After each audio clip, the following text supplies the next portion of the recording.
अस्सलाम वालेकुम नाज़रीन, दिन भर की अहम खबरों से जुड़े सवाल लिए मैं हूं आपके साथ आसमा इकबाल। नाज़रीन, आलमी सियासत के दो बड़े खिलाड़ी डोनाल्ड ट्रंप और शी जिनपिंग बीजिंग में आमने सामने आए और व्हाइट हाउस से जारी होने वाले एलामिया ने हलचल मचा दी।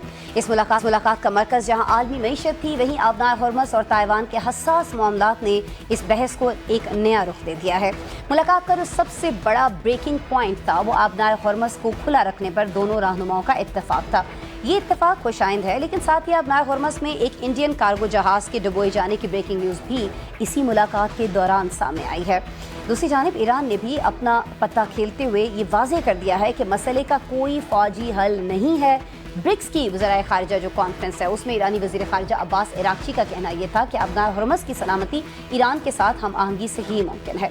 नाज़रीन, बीजिंग में ट्रंप और शी जिनपिंग की गुफ्तगू आलमी अमन की उम्मीद मजबूत करती है, लेकिन आबनार हॉर्मस में डूबते जहाज़ और ताइवान पर चीन की सख्त पोजीशन ये बताती है कि आलमी अमन के लिए अभी जो मामलात हैं अब वो बहुत ज़्यादा कमज़ोर दिखाई दे रहे हैं। इसके साथ ही वाघा पार से आने वाले जो मुज़ाकरात के इशारे हैं नाज़रीन, वो बहुत ज़्यादा वाज़े होते जा रहे हैं।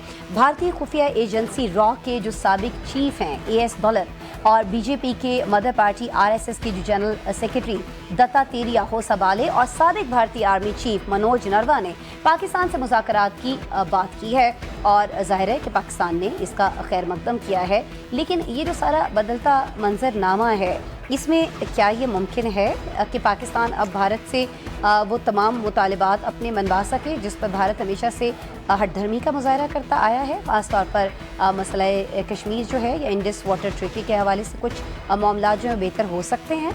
ये सारे सवाल और ये जो चाइना का विज़िट है डोनाल्ड ट्रंप का, इस पर बात करने के लिए आज हमने दावत दी है, ज़हमत दी है air vice marshal retired Sajid Habib साहब को, जो आलमी तनाज़ात और इशूज़ पर बड़ी गहरी निगाह भी रखते हैं और बड़ा ज़बरदस्त तज्ज़िया हमेशा की तरह पेश करते हैं। बहुत शुक्रिया सर, आप हमारे साथ मौजूद हैं। सर, पहला सवाल मेरा आपसे बीजिंग के हवाले से है। चीनी और अमेरिकी सदूर का आबनार हॉर्मस को खुला रखने पर जो इत्तेफाक हुआ है, ये समझा जाए इस ऐलान के बाद कि अब जो जंग है ईरान, अमेरिका और इजराइल के दरमियान, उसका खात्मा बिल्कुल करीब है? सर, बहुत शुक्रिया मुझे दावत देने का। देखिए, ये जो ट्रम्प का चीन जाना है, आपको याद होगा कि पिछले महीने जाना था लेकिन वो इनको कैंसिल करना पड़ा, क्योंकि तब तक ट्रम्प इसमें थे कि शायद वो कोर्स करके, मिलिटरीली प्रेशराइज करके, इकोनॉमिकली ब्लॉकेट करके ये ईरान को जो है अपनी टर्म्स के ऊपर ले आएंगे।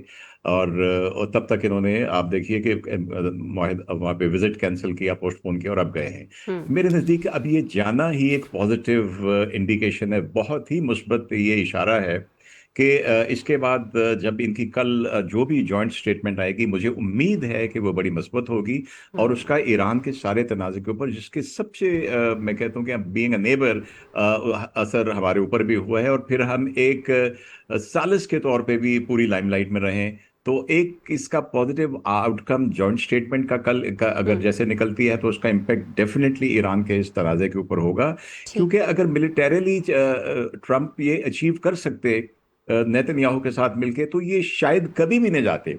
और मैं थोड़ा सा अगर इजाजत दे तो मैं कहूंगा कि ये दोनों वाकयात जो पिछले साल पहले भारत से पाकिस्तान के ऊपर हमला करवाया गया, आप देखिए कि जंग बंदी से एक शाम पहले तक, या मार्का बुनियादन मरसूख शुरू होने से एक शाम पहले तक ये वैंस और जेडी वैंस और ट्रम्प ने कहा था हमारा इनकी लड़ाई से कोई अमल लेना देना नहीं है। बिल्कुल। और उस वक्त इन्होंने चीन के ऊपर 45%, 45% टैरिफ लगाया हुआ था। लेकिन जैसे ही अल्हम्दुलिल्लाह हमने अपने दोस्त चाइना के सामान को इस्तेमाल करते हुए, अल्लाह ताला की मेहरबानी से हमने इंडिया को एक बेफिटिंग हमने डिफीट दी, तो आप देखिए कि सुबह सुबह उन्होंने जो है वो जंगबंदी का भी क्रेडिट ले लिया उन्होंने, और उसी शाम को चाइना के ऊपर टैरिफ 10% कर दिया। तो ये एक इनका फ्लॉप था। जब ये एक फिर फ्लॉप हुआ तो इन्होंने ईरान के अंदर कोशिश की, ईरान के ऊपर भी कामयाब नहीं हुए, कह दिया कि न्यूक्लियर इंस्टॉलेशन तबाह करनी है। फिर इंटरनल अपराइजिंग करने की कोशिश की, वो नहीं हुआ, तो फिर नॉट इसराइल के साथ मिलके बस उसके प्रेशर में आके इन्होंने ये सारा एपिसोड इस साल खेला, मुकम्मल तौर पे नाकाम होके अब वो चाइना में बैठे हैं, बड़ी मुस्बत बातें हो रही हैं, ट्रेड की बातें हो रही हैं, बिकॉज बेसिकली वो बिजनेसमैन है। आपने देखा होगा कि जंग के दौरान भी वो सुबह कुछ स्टेटमेंट दे के, स्टॉक्स अप बिल्कुल करके, शाम बिल्कुल। को कुछ और स्टेटमेंट दे के, तो ऐसा ही आप वजह दे मेड फरमा लॉट रहे हैं, ऑफ और मनी। अभी भी वो बिजनेस कम्युनिटी को एक बहुत बड़ी तादाद में लेकर चाइना पहुंच रहे हैं। अच्छा सर, जी ये जी जी। जब वाइट हाउस इस मुलाकात के हवाले से एलामिया जारी कर रहा था, एन उसी वक्त अबनाए हुर्मस के अंदर एक इंडियन कार्गो जो है वो हमले के बाद डूब रहा था। ईरान से जब इस हवाले से बात हुई, सहाफ़ियों ने जब पूछा, जो खबरें आई, तो ईरान ने तो साफ कह दिया कि उसने ये नहीं किया। तो आपको लगता है कि ये हरकत जो है ये इसराइल की हो सकती है? बिल्कुल, मैं तो समझता हूँ स्पॉइलर ही सबसे बड़ा इसराइल है। हम्म आपने देखा होगा कि जब जंग चल रही थी ईरान हम्म की, हम्म तो डिगो गार्शिया पे अटैक, इधर अटैक, तो ईरान ने बड़े हम्म क्लियरली कहा कि ये हमने नहीं किया। हम्म इसी तरह जो इंडिया का भी कुछ अरसा पहले, 2-3 हफ्ते पहले भी जो एक जिस जहाज को अटैक किया गया था, हम्म वो ईरान ने बड़े क्लियरली कहा कि हम तो देख रहे हैं कि हम खुद ट्राई टू फाइंड आउट कि किसने किया है। तो स्पॉइलर है, बिकॉज नेतन्याहू ही लेके आया था, और उसका जो एक रिजीम चेंज करके ईरान में और अपना जो ग्रेटर इसराइल का था ऑफ हुआ। तो अब आप सिर्फ ये देखिए कि इस सब का फायदा उठाते हुए ग्रेटर इसराइल इस तरफ तो नहीं आ सका, जहां पे अभी भी नेतन्याहू ने पाकिस्तान को डिक्लेयर किया है एक थ्रेट। वहां पे हम्म दूसरी तरफ वो लेबनान के अंदर इसी दौरान में जंग के बाद से वो अब उनके गांव के गांव तबाह करके 10,000 घर कर तबाह कर चुका है। और हम्म। वहां पे वो अपने जो एक्सपेंशनरी डिजाइन है उनको पूरा कर रहा है। ठीक है सर, साजिशें तो तो जारी हैं सारी चीज़ों को सबूटाश करने के लिए, लेकिन सर इसमें ऐसी सारी सिचुएशन के अंदर अब्बास इराक्ची साहब का ये कह देना ब्रिक्स कॉन्फ्रेंस के दौरान कि अबनाए हुर्मस जो है वो हमारी हम आहंगी से खुली रहेगी, तो इसका मतलब जो है वो हुर्मस पर ईरान का ज़ाहिर है वो कंट्रोल रखने की जानिब इशारा कर रहे हैं। लेकिन क्या ये अमेरिका के लिए काबिल कबूल होगा सर? देखिए, दो चीजों पे अमेरिका और चाइना ने एग्री किया है। जैसे चाइना ने भी स्टेटमेंट दिया है विजिट के दौरान में, हम्म। कि दो चीजों पे हम एग्री करते हैं कि ईरान के पास न्यूक्लियर वेपन नहीं होने चाहिए, और दूसरी स्ट्रेट ऑफ हॉर्मुज जो है इसको खुला होना जी चाहिए। जी। एक है, जंग तो अमेरिका ने मुसल्लत की। हम्म जंग से पहले स्ट्रेट ऑफ हॉर्मुज खुली थी सबके लिए, उसमें हम्म ना कोई टॉल लिया जा रहा था ना टैक्स लिया जा रहा था। हम्म टॉल टैक्स की तो बात ईरान अब कर रहा है ना, कि उसका बिलियंस का नुकसान हुआ इस जंग की हम्म वजह से। तो आई थिंक अगर ये कल एक पॉजिटिव नोट के ऊपर ट्रम्प का जो है दौरा खत्म होता है, तो मुझे यकीन है कि उससे पहले इराकशी भी चाइना से होके गए हैं। तो इनको इन दोनों पॉइंट्स के ऊपर कोई इशू नहीं होगा। न्यूक्लियर का उन्होंने पहले ही कहा हुआ है, बल्कि उनका फतवा था कि न्यूक्लियर हम्म। वेपन नहीं बनाने, खामेनेई साहब का। बिल्कुल बिल्कुल। और आई एम श्योर कि ब्लॉकेड की वो पहली वाली सिचुएशन पे चले जाएंगे। उसके ठीक लिए है। अमेरिका को पहले ब्लॉकेड हटाना होगा। सही। और क्योंकि सिर्फ इतनी सी ईरान की आई एम श्योर रिक्वायरमेंट होगी हम्म। कि पहले ये ब्लॉकेड हटाएं, और ईरानी पोर्ट से ऊपर फ्रीली आना जाना हो जाए, ट्रैफिक शुरू हो जाए, कार्गो ट्रैफिक जो शिप्स का है। और फिर वो भी ये माइन क्लियरेंस वगैरह, जिसको मेरे ख्याल से अभी भी 3-4 महीने लग जाएंगे जी जी। माइन क्लियरेंस के लिए। लेकिन फिर ये it will be back to normal, I am sure. ठीक और है, उसका चलें, भी वो ये तो कवर अप बड़ी कर सकते हैं। बड़ी उम्मीद अफ़ज़ा आपने बात की है, और अल्लाह करे कि इसी तरह से सारे मामलात जो हैं वो हो रहे हों और ये जंग जो है इंशाल्लाह। इसका जल्द खात्मा हो इंशाल्लाह। अच्छा सर, ये फरमा दीजिएगा कि भारत का ज़ाहिर है बार बार इस सारी गुफ्तगू में ज़िक्र हुआ है, और हमारे आज के टॉपिक में ये शामिल था कि भारत जो हमसे बात करने का रवादार नहीं था, आपको याद होगा क्रिकेट टीम से हाथ ना मिलाना, बहुत सारे मामलात में पीछे हट जाना, ये अब एकदम से वहाँ से मुज़ाकरात की बातें सर क्यों हो रही हैं? साबिक जो रॉ के चीफ़ हैं वो भी ये कह रहे हैं कि हम पाकिस्तान को अकेले करते करते ख़ुद अकेले रह गए हैं। तो क्या ये जो भारत की तन्हाई है उसने इसे मजबूर किया है भारत को कि वो अब हमसे मुज़ाकरात करें? ये कोई नई चाल है भारत की? नहीं नहीं, ये बिल्कुल आपने सही कहा। ये भारत जो हमें तनहा करना चाहता था, हम्म और मैं 1.5 साल पहले तक पाकिस्तान का इंप्रेशन दिया हुआ था एक टेरर स्पॉन्सरिंग स्टेट का, दहशतगर्दी की पुष्पनाई करने वाला मुल्क। हम्म। वो आपने देखा कि मार्काए हक और बुनियाद मनसूस के मुकम्मल होने के बाद बिल्कुल यकसर बदल गया। ऐसा ही। और हमारे फील्ड मार्शल और प्राइम मिनिस्टर सब फेवरेट हो गए ट्रम्प के। और जहां तक चाइना की बात है, कि उस कॉन्फ्लिक्ट के बाद इंडियन चैनल पे बैठ के विक्टर गाओ, अगर आपने उनको पढ़ा हो, वो जो चाइना का ग्लोबलाइजेशन स्ट्रेटेजी इंस्टीट्यूट है उसके वाइस चेयरमैन है, तो जब वो बात करते हैं तो वो गवर्नमेंट के बिहाफ पे बात करता है। हम्म उसने पाकिस्तान को रेड लाइन डिक्लेयर किया। हम्म जिस तरह उनके अपने लिए वहां पे ताइवान रेड लाइन है, यहाँ पे उन्होंने इस रीजन में पाकिस्तान को अपनी रेड लाइन डिक्लेयर किया। हम्म तो आई थिंक इस सब के बाद अब, और भारत के आप देखिए कि अंदर भी दो मीडिया बन गए थे। एक गोदी मीडिया का नाम हमने नहीं दिया, उनके अपने सोशल मीडिया और उनके जो सेन मीडिया उसने दिया, फिर उनको बहुत ज्यादा बैशिंग उठानी पड़ी, आइसोलेशन हो गए, उन्होंने तो उससे सर बाहर इस वफूद बैशिंग के भेजे, किसी ने उनकी बावजूद बात नहीं सुनी। सर ये फरमा दीजिए कि इस बैशिंग के बावजूद क्या नरेंद्र मोदी जो हैं इन आवाज़ों पर कोई कान धरेंगे, क्योंकि उनकी तो सारी सियासत ही सर पाकिस्तान मुखालफत पर टिकी हुई है ना। देखिए ना, मोदी की पार्टी के जो माई बाप हैं आरएसएस वाले, अगर वो भी अब कहने के ऊपर आ गए हैं कि बात करनी चाहिए, उनके रॉ जो इन्वॉल्व रही है पाकिस्तान में हमेशा से, भले वो 71 हो या अभी तक, अगर उनके भी लोग कहने लग गए हैं और तन्हाई का शिकार है, तो आई थिंक ये इसको करना पड़ेगा। क्योंकि देखिए, बाकी बात अगर आप एक एग्री भी कर लेते हैं कि पाकिस्तान से बात स्टेट लेवल के ऊपर, तो ये भी पाकिस्तान की बहुत बड़ी कामयाबी होगी कि एक इतने जिसको कहते हैं कि पक्के दिमाग के बंदे को आपने ला के मेज के ऊपर बिठा दिया। तो उम्मीद है कि ये आवाज भारत में सही। बढ़ती जाएगी। आवाज़ पाकिस्तान में भारत के अंदर बढ़ रही है पाकिस्तान से मुज़ाकरात को लेकर, और आप ये उम्मीद कर रहे हैं कि आवाज़ इतनी बढ़ जाएगी नरेंद्र मोदी को घुटने टेकना पड़ेंगे। लेट्स सी क्या होता है दोनों मामलात के अंदर। अमेरिका का विजिट कर रहे हैं प्रेसिडेंट ट्रंप, और उधर पाकिस्तान से मुज़ाकरात की बात हो रही है भारत के अंदर। इन दोनों मौज़ूआत पर अपना तज्ज़िया शेयर कर रहे थे vice marshal retired Sajid Habib साहब। सर बहुत शुक्रिया आपका। नाज़रीन, प्रोग्राम में एक ब्रेक शामिल करते हैं, ब्रेक के बाद मिलते हैं आपसे।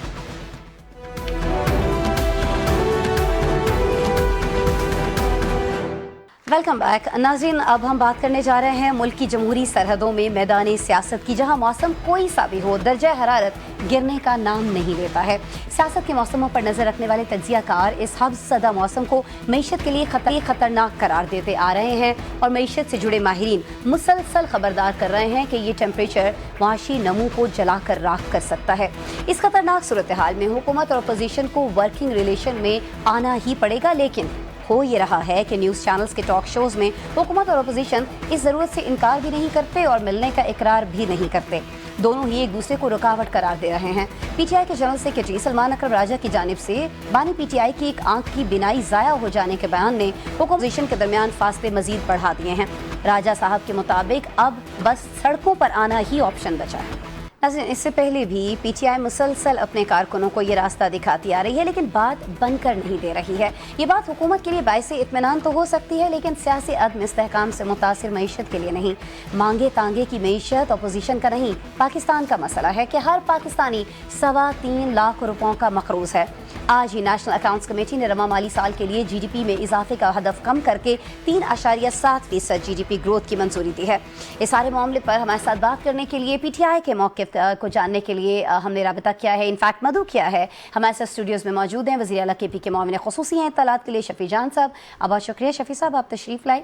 और जी हमारे साथ मौजूद हैं हुकूमत का मौक़िफ़ जानने के लिए, लाहौर से इनफैक्ट हमें ज्वाइन किए हुए हैं वीडियो लिंक पर वफाकी वज़ीर मुमलिकत हुज़ैफ़ा रहमान साहब। हुज़ैफ़ा साहब आपका भी बहुत शुक्रिया। हुज़ैफ़ा साहब आपकी इजाज़त से, क्योंकि अभी हम लोगों ने एक शॉर्ट जो सलमान अकरम राजा साहब का चलाया है, मैं शफ़ी जान आपसे पूछना चाहूँगी कि क्या वाकई बानी पीटीआई जो उनकी एक आंख की बिनाई ज़ाया हो चुकी है, जैसे राजा साहब फरमा रहे थे? सबसे पहले आपका शुक्रिया। जहाँ तक इमरान खान साहब की सेहत का सवाल है, जो आखिरी मुलाकात सलमान सफदर साहब की हुई थी तो उसमें ये शिकायत की गई थी कि अभी भी कोई इम्प्रूवमेंट नहीं आई है, लेकिन हुकूमत बार बार ये दावा कर रही है कि उनकी जो बिनाई है वो बेहतर है। रात के अंधेरे में पिम्स शिफ्ट कर दिया जाता है, और पिम्स में कोई रेटिना का स्पेशलिस्ट ही नहीं है, और खान साहब को जो इशू है आंख का, वो रेटिना स्पेशलिस्ट का काम है। स्पेशलिस्ट बुलवाए गए थे ना लास्ट विजिट पे, बताया तो गया था जो रिपोर्ट जो मेडिकल बोर्ड बनाया गया उसमें तो कोई स्पेशलिस्ट नहीं था, और वैसे भी अगर आप किसी से इंफॉर्मेशन ले लें, पिम्स में कोई रेटिना स्पेशलिस्ट मौजूद ही नहीं है। बुलाए गए थे डॉक्टर्स, नहीं तो अगर बुलाए गए थे तो इक्विपमेंट कहाँ थी? जब एक स्पेशलिस्ट, एक हॉस्पिटल में स्पेशलिस्ट ही नहीं है तो इक्विपमेंट भी नहीं होगी। फिर ये तो एक जनरल सी बात है कि अगर मुझे भी कोई बीमारी लाहक होती है तो मैं उस हॉस्पिटल में जाऊंगा जहाँ पे उस बीमारी का स्पेशलिस्ट हो। तो बात बड़ी सिंपल है। अगर हुकूमत ये अभी भी कह रही है कि जी उनकी सेहत ठीक है, तो फिर जाने दे, डॉक्टर की रिसाई, एक मुलाकात करवा दें, दूध का दूध और पानी का पानी हो जाएगा। यहाँ तो 200 दिन से वो आइसोलेशन में है, अगर वो आइसोलेशन में ना होते तो ये आंख का इशू ही ना बनता। जितनी सियासत इमरान खान साहब के सेहत पे की गई है, शायद ही पाकिस्तान की किसी लीडर की ज़िंदगी के साथ ऐसी, जिस तरीके से ये खेल रहे हैं। फिर एक और चीज़ आप देख लें आसमा साहिबा के, बुशरा बीबी की भी आंख का इशू है, खान साहब की भी आंख का इशू है, सनम जावेद का भी आंख का इशू है, यास्मीन राशिद साहिबा का भी आंख का इशू है। तो ऐसा क्या चीज़ जेल में ये दे रहे हैं जिस सबको आंखों का मर्ज लाहक हो रहा है?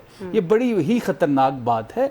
अभी भी मुतालबा वही है। मंगल को जब सीएम अफरीदी साहब वहाँ पे बैठे थे अपने 70 से ज़्यादा MPs के साथ, MNs के साथ, सेनेटर्स के साथ, तब भी मुतालबा ये था कि अगले मंगल तक खान साहब को शिफ्ट किया जाए शिफा इंटरनेशनल हॉस्पिटल में, उनकी फैमिली के ज़ेर निगरानी, उनके ज़ाती डॉक्टर के हमरा। अगर ऐसा नहीं होता तो अगले मंगल को शदीद रद्द-ए-अमल इस बात का आएगा। ठीक है, वैसे आप हर ट्यूसडे के बारे में, जब भी मेरे शो में कम से कम आपसे बात हुई, आप हर ट्यूसडे के बारे में ये कहते शदीद रद्द-ए-अमल, ये उतना शदीद क्यों नहीं होता जितना हम आपकी गुफ्तगू के बाद एक्सपेक्ट करते हैं? मैं इसमें आपकी तरफ आ जाती हूँ, लेकिन पहले ये जो बानी के इलाज के हवाले से सारे इल्ज़ामात आपने हुकूमत के ऊपर लगाए, इसके बारे में जान लेते हैं। हुज़ैफा साहब, शफी जान साहब की गुफ्तगू आपने सुनी। वैसे मैं थोड़ा सा इसमें ऐड कर दूँ कि अक़वाम मुत्तहिदा के रूल्स की अगर बात करें तो 15 रोज़ से ज़्यादा किसी भी कैदी को कैद तन्हाई में रखना या फिर उसको तवील मुद्दती कैद तन्हाई में रखना जो है वो तशद्दुद के मुतरादिफ है।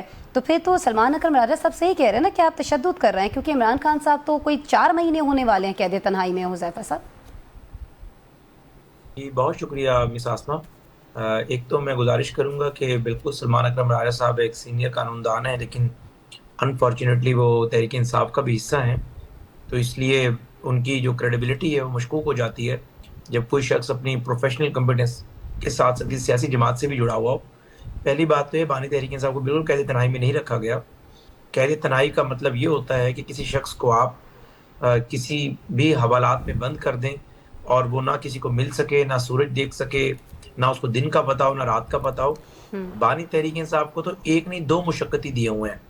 उनका तमाम खाना बाहर से आता है नहीं रॉ फॉर्म में, और उनका कुक अलहदा से उनके लिए कुक करता है। उनका जो जेल की जो उनकी बैरक है वो एक नहीं है बल्कि 5 या 6, यानी उसको अगर स्टोर भी साथ मिला तो 6 कमरों को मिलाकर एक पूरा कंपाउंड बनता है, जिसमें एक छोटा सा सहन भी है, जिसमें वो बाकायदा उन्होंने अपना जिम वगैरह का इक्विपमेंट भी रखा हुआ है और इवन के लॉन भी है थोड़ा सा। तो गुजारिश ये है कि उनकी बेगम साहिबा भी उन्हें हफ्ते में एक दफ़ा मिलती हैं, और बाकी अगर बानी तहरीक इंसाफ की जो शख्सियत है वो एक साबिक वज़ीर आज़म ना हो और एक जमात के सरबराह ना हो, तो उन्हें आम लोगों के दरमियान भी रखने में कोई हर्ज नहीं। लेकिन ज़ाहिर है उनकी सिक्योरिटी और सेफ्टी अजीज़ है। चाहे मियाँ नवाज शरीफ रहे हैं जेल में, वो भी अलहदा कंपाउंड में रहा करते थे। जुल्फ़िकार अली भुट्टो रहे, मियाँ शहबाज शरीफ रहे, फरियाल तालपुर साहिबा रही, हमजा साहब रहे, शाहिद खकान अब्बासी रहे। कोई भी सफ़े अव्वल का सियासी रहनुमा यानी आम कैदियों की तरह नहीं रहता, जहाँ पर 70-80 लोगों की एक बैरक होती है। और वही बानी तहरीक इंसाफ को फैसिलिटीज़ दी गई हैं। कैद तन्हाई का मतलब ये है कि आपको अखबार और टीवी की सहूलत न दी जाए, वो आपको दी हुई है और आपके साथ 2 अदद मुशक्कती मौजूद है। तो जहाँ इतनी सारी सहूलियात आपने फराहम किए हैं हुज़ैफा साहब, तो वहाँ उन्हें उनकी फैमिली से मिलने की सहूलत भी दे दें। उनके जो मुआलिज हैं जिनसे वो इलाज करवाना चाहते हैं उनसे इलाज करवाने की सहूलत भी दे दें। उसमें क्या जाता है? लेकिन पहली बात तो ये है कि हमने कोई सहूलियात दे के कोई एहसान नहीं किया। एक साबिक वज़ीर आज़म की हैसियत से जो उनका प्रिविलेज है वो उन्हें मिल रहा है, और ज़ाहिर है जेल मैनुअल के तहत एक एजुकेशन भी एक फैक्टर होती है। तो सारे इन्हीं पैरामीटर्स पे बानी तहरीक इंसाफ पूरा उतरते हैं, दोनों चीज़ें मिल रही हैं। फैमिली से मुलाकात उनकी बेगम की हद तक ज़रूर कराई जाती है, लेकिन बाहर के लोगों से मुलाकात बंद करने की वजह आप बेहतर जानती हैं कि जिस तरीके से इंतशार फैला 26 नवंबर 2024 तो हो चुका हुआ, उसके बाद 26 नवंबर 2025 की भी मनसूबाबंदी थी। इस हवाले से फैमिली से मुलाकात आपको याद है नवंबर में कराई गई थी, और हमारे जितने भी तहरीक इंसाफ के साथी हैं वो सारे ये क्लेम करते हैं कि जी आंख का मसला सितंबर से शुरू हो गया था, और बानी तहरीक इंसाफ बार बार इसकी शिकायत करते रहे हैं। लेकिन नवंबर 2025 में जो उनकी मुलाकात हुई थी उनकी बहन से, यानी उन्हें इस बात का एहसास नहीं था कि मेरी बहन पूरी स्ट्रगल कर कर मुझसे मिलने आई है। ना तो उन्होंने अपनी आंख का कोई शिकवा किया, ना बताया कि आंख में कोई इशू है। इट मींस तब तक इशू नहीं था या उस लेवल का और इशू तो हुज़ैफा साहब 28 अप्रैल तक भी नहीं था, क्योंकि जो रिपोर्ट आई है कि उनको इंजेक्शन की जो 4थी डोज है वो दे दी गई है। मरीज जो है वो तिब्बी तौर पर बिल्कुल मुस्तहकम है, कोई इशू नहीं है, यानी वो बेहतर हैं। तो फिर एतराज़ क्या है? और सलमान अकरम राजा साहब का जी सर नहीं, मैं तो तहरीक इंसाफ का ही नुक्ता नजर आपके सामने रख रहा हूँ ना, बीइंग डेविल्स एडवोकेट, कि वो क्या सोचते हैं। तो गुजारिश ये है कि अगर एक शख्स ने ना अपनी वेलबींग बताना मुनासिब समझी, आंख का मसला अगर होता तो अपनी बहन को लाजमी बताते, उसने बल्कि मुल्क के इदारों के खिलाफ, मुल्क के इदारों के सरबराहान के खिलाफ एक अदद ऐसा मुतनाज़िर ट्वीट अपनी बहन को ब्रीफ किया जो बाहर आ लेकिन गया। हुज़ैफा साहब, अब इसका हल क्या है? देखें, ये भी कौम भी जानना चाहती है, क्योंकि बहुत सारे मसाइल जो हैं वो जन्म ले रहे हैं पाकिस्तान अंदर, इस सियासी जो अदम इस्तेहकाम है पाकिस्तान के अंदर, उसकी वजह से। इसका हल मैं आपसे भी जानूंगी, हुज़ैफा साहब और शफी जान साहब हैं हमारे साथ, उनसे भी। लेकिन एक ब्रेक ले लेते हैं नाज़रीन, ब्रेक के बाद बात करेंगे दोनों हज़रात से।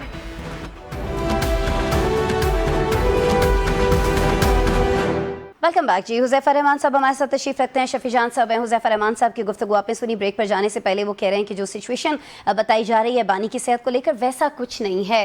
क्या क्या सहूलियात वो जेल के अंदर दे रहे हैं, उन्होंने ये भी बताया। मुलाकात क्यों नहीं होने दे रहे शफी जान साहब उन्होंने ये भी बता दिया। अब इस पर आप क्या कहेंगे? क्योंकि ये तो हम सब ने भी देखा है कि जब जब फैमिली मुलाकात के लिए पहुँचती थी, उसके फ़ौरन बाद कोई ना कोई ऐसा ट्वीट सामने आ जाता था जिससे वाक़तन मुल्क में इंतशार का खदशा होता था। देखिए, हुज़ैफा साहब को एक तो नवाज शरीफ की आदत है, क्योंकि नवाज शरीफ तो कभी जेल में रहा नहीं है। जब भी उस कैद में डाला गया, या तो वो किसी रेस्ट हाउस में पाबंद सलासल था, और उस रेस्ट हाउस में भी ये रिकॉर्ड मौजूद है कि दिन में 120 लोग जो हैं वो उनसे मुलाकातें करते थे, और वो जो काने होते थे वो भी बाहर से आते थे। जिस ऐसी ट्वीट्स नहीं करते थे ना हुज़ैफा साहब, ये फरमा अब सुन लें जी। जिस काने की ये बात कर रहे हैं कि खान साहब को काना बाहर से मिलता है, वहाँ पे एक कुक है, तो ये तो जेल मैनुअल में लिखा हुआ है, कोई भी कैदी जो है अपने खर्चे पे अपने लिए खाना बना सकता है, और पार्टी जो है और जो उसकी फैमिली है ये खर्चा उठा रही है। ठीक है, उनका एक अकाउंट बना दिया गया है, उसमें पैसे जमा हो जाते हैं, और ये जेल मैनुअल के मुताबिक है, ये कोई एक ख़ास ट्रीटमेंट हमें नहीं दे रहे। और जब बाकी ट्रीटमेंट की इन्होंने बात की, एक कमेटी बना दें, वो कमेटी चली जाए, एंकर्स पे मुश्तमिल हो, अरकान असम्बली पे मुश्तमिल हो, उनका एक विज़िट करवा दें आप पटियाला में, और दिखा दें कि खान साहब को कौन से इन्होंने 6 सेल दिए हुए हैं। एक ही 6x6 का सेल दिया हुआ है, और वो 200 दिनों से आइसोलेशन में है। ये यहाँ पे गलत बयानी कर रहे हैं हुज़ैफा साहब। 200 दिनों से ना उसकी फैमिली उनसे मिली है, ना बेटों से एक दफ़ा बात हुई, वो भी सुप्रीम कोर्ट के ऑर्डर पे। वकला की मुलाकात 16 अक्टूबर को आखिरी हुई, बहन की मुलाकात 4 दिसंबर को आखिरी दफ़ा हुई। डॉक्टर की रसाई नहीं है, वकला उससे मिल नहीं सकते, जो बुनियादी हुकूक है उसकी खिलाफ वर्जी हो रही है। लेकिन जो फ्रेंड ऑफ कोर्ट गए थे अंदर, उन्होंने तो कुछ और हालात बताए, जो भी आप वो आप रिपोर्ट पढ़ लें, उसमें ये लिखा कि टीवी डिटेल्स तो मैंने देखी। उन्होंने तो एक रूम का जो साइज आप बता रहे हैं वो नहीं बताया। उन्होंने बताया कि जिस तरह हुज़ैफा साहब फरमा रहे थे कि एक बड़ी जगह है, वॉक की भी इजाजत है। वॉक तो आप वो जब बाहर निकलते हैं, जो छोटा सा एक सहन है या एक बरामदा आप कह सकते हैं। अच्छा, लेकिन आप मेरी बात का जवाब नहीं दे रहे ना। खदशा ये है हुकूमत को कि अगर फैमिली की मुलाकात करवाई जाती है तो फिर उस तरह से ट्वीट्स जो हैं वो हो रहे होंगे। तो क्या ये भूल गए हैं कि जब नवाज शरीफ 50 रुपए के स्टाम्प पेपर पे बाहर गया था, और प्लेट लिस्ट का बहाना बनाया गया, वो एक अलग बहस है कि झूठा था या सच्चा था। जब वो बाहर 3 से 4 साल रहा, तो क्या इदारों के सरबराह के खिलाफ प्रेस कॉन्फ्रेंस नहीं करता था? क्या वो बाहर बैठ के कारगिल की इंक्वायरी की बात नहीं करता था? क्या डॉन लीक्स इन्होंने नहीं किए? देखिए, बात बड़ी वाज़ेह है। अगर आप एक बंदे को, आपने जिसने 180 सीटें ली जनरल इलेक्शन में, उसको आप प्राइम मिनिस्टर हाउस लाने के बजाय आपने अडियाला में बंद कर दिया, उसकी पार्टी को आपने तोड़ा, निशान छीना गया, उसकी एहलिया नाहक जेल में है, 64,000 उसके कारकुनों पे FIRs हो चुके हैं, ख़ुद वो 200 से 300 मुकदमात के अंदर नाहक कैद में है। फिर आप कहते हैं कि वहाँ से सख्त बात नहीं होगी, आइसोलेशन में भी है, बुनियादी हक भी नहीं मिल रहा। पे डटे हुए हैं कि वहाँ से सख्त बात ही होगी। आप ये नहीं कह रहे कि जो बात अंदर होगी, जो बात मामला कर लें तो शायद हो जाए। गारंटी की बात कर लेते हैं। जब सेहत का इशू बना, जब खैबर पख्तूनख्वा के शहराओं पे लोग बैठे, जब यहाँ पे CM अफरीदी साहब बैठे, पहली दफ़ा पाकिस्तान में कौमी असम्बली के अरकान को कौमी असम्बली के अंदर बंद कर दिया गया। इस तरह मार्शल में भी नहीं हुआ, लॉजिस के गेटों को ताले लगाए गए, सेनेट के अंदर। मैं आ रहा हूँ, सिचुएशन आपसे पूछ रही हूँ ना, जब सेनेट मैं आ रहा हूँ ना आसमा साहिबा, जब सेनेट के अंदर सेनेट के अरकान को बंद किया गया, तब हमने इनको ये गारंटी दी कि आप डॉक्टर को अंदर जाने दें, डॉक्टर अंदर चेकअप करेगा, वो बाहर आएगा, कोई पॉलिटिकल स्टेटमेंट नहीं देगा, कोई प्रेस कॉन्फ्रेंस नहीं करेगा, तब भी डॉक्टर की रसाई नहीं पॉसिबल बनाई गई। बात बड़ी एक तो आपको डॉक्टर की रसाई पे वो है, दूसरा आपने बड़ी इंपॉर्टेंट बात की ब्रेक पर जाने से पहले कि ऐसा क्या दिया जा रहा है हुज़ैफा साहब जेल के अंदर कि बुशरा बीबी साहिबा जो हैं उनकी भी आंख का इशू बना हुआ है, बानी जो हैं उनकी भी आंख का इशू बना हुआ है, सनम जावेद जो हैं, यास्मीन राशिद जो हैं, ये तमाम लोगों का आंख का इशू क्यों आ रहा है हुज़ैफा साहब? देखिए, बात यह है कि खुद भी आसमा आप इससे शायद एग्री करेंगी कि ENT के इश्यूज वैसे भी आमतौर पर आजकल आम हैं, एलर्जेंस इतने ज़्यादा हैं, आइज़ के इश्यूज, और ज़रा एज फैक्टर भी होता है, तो एज फैक्टर में नज़र का वैसे मसला होता है। लेकिन बानी तहरीक इंसाफ की हद तक तो मुझे ज़ाती तौर पे इल्म है इस बात का कि बानी तहरीक इंसाफ के आपने अक्सर औकात पिक्चर्स देखी होंगी जब वो वज़ीर आज़म थे या उससे पहले भी, तो उनकी इस जगह पर यानी आँख के नीचे कई मरतबा आपने स्वेलिंग देखी है। इवन कि जब उनकी गिरफ्तारी हुई उस पिक्चर में भी काफ़ी स्वेलिंग नज़र आ रही थी। बेसिकली ये उनकी जो आँख के अंदर ब्लड सर्कुलेशन का इशू है पहले से मौजूद है, लेकिन ज़ाहिर है इस तरीके की सेंसिटिविटी नहीं थी या उनकी आँख का रेटिना जो है वो डैमेज नहीं हुआ था। बेसिकली जेल में कैद के दौरान जो डॉक्टरों ने डायग्नोज किया, ये तहरीक इंसाफ के दोस्तों से पता चला जी कि बुनियादी तौर पर बानी तहरीक इंसाफ की आंख का जो रेटिना था उसे ब्लड की सप्लाई जो है वो मुतासिर हो रही थी, और बेसिकली उस सप्लाई को जो है वो बहाल किया गया, क्योंकि जाहिर है अगर जिस्म के किसी भी हिस्से को खून की सप्लाई मुअत्तल हो जाए तो वो हिस्सा एबेंडेंट हो जाता है।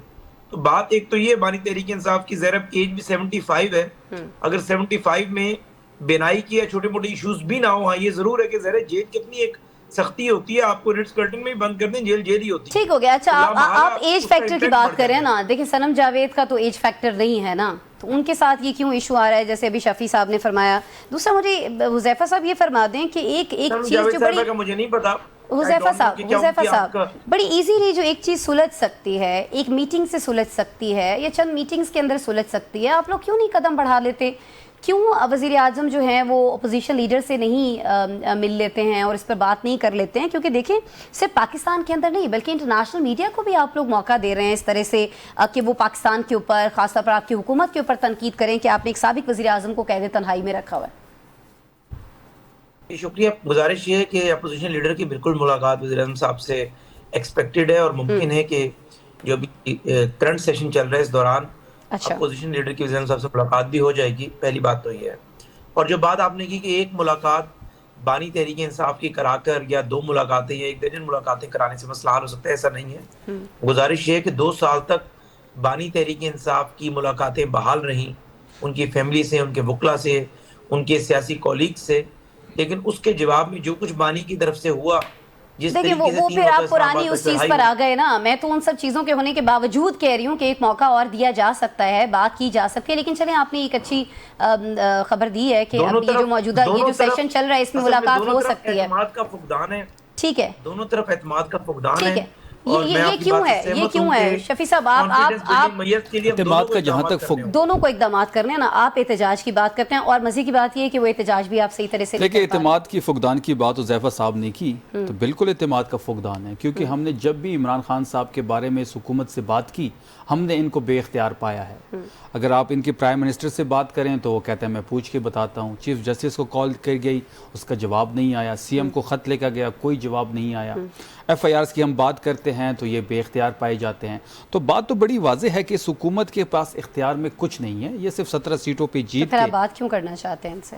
कौन बात करना चाहते? आप बात नहीं करना चाहते हुकूमत से? बात हम अपनी शर्तों पे करेंगे। अचकज़ई साहब को क्या टास्क दिया गया था अगर आप बात नहीं करना चाहते? अचकज़ई साहब अगर बात करेंगे, कुछ प्रिंसिपली कुछ चीज़ों पे हम उनके साथ एग्री हो चुके हैं, जिसमें मैंडेट की वापसी है, जिसमें फ्रेश इलेक्शन है, जिसमें नया ECP का क़याम है, जिसमें 64,000 FIRs की वापसी है, जिसमें इमरान खान साहब तक रिसाई है ज़ाती डॉक्टर की। मान रही है सब वो तो हुज़ैफा साहब आपको बता रहे हैं कि यकीन ही नहीं है। वो अगर इन शर्तों पे आपके पास लाया अमल किया टाइम मेरे पास बिल्कुल खत्म हो गया है। इन शर्तों पे गवर्नमेंट बात करने को तैयार है तो अचकज़ई साहब को, हुज़ैफा साहब साथ बैठे हैं अगर हैं तो उनसे पूछ लेते हैं। अचकज़ई साहब को पूरा इख्तियार है बातचीत का। अगर नहीं है तो हम भी इनकी शक्लें देने के लिए और टाइम ज़ाया करने के लिए हमारे पास इतना टाइम तो अब आपने ज़ाया कर दिया, अब आप क्या मजीद क्या करेंगे?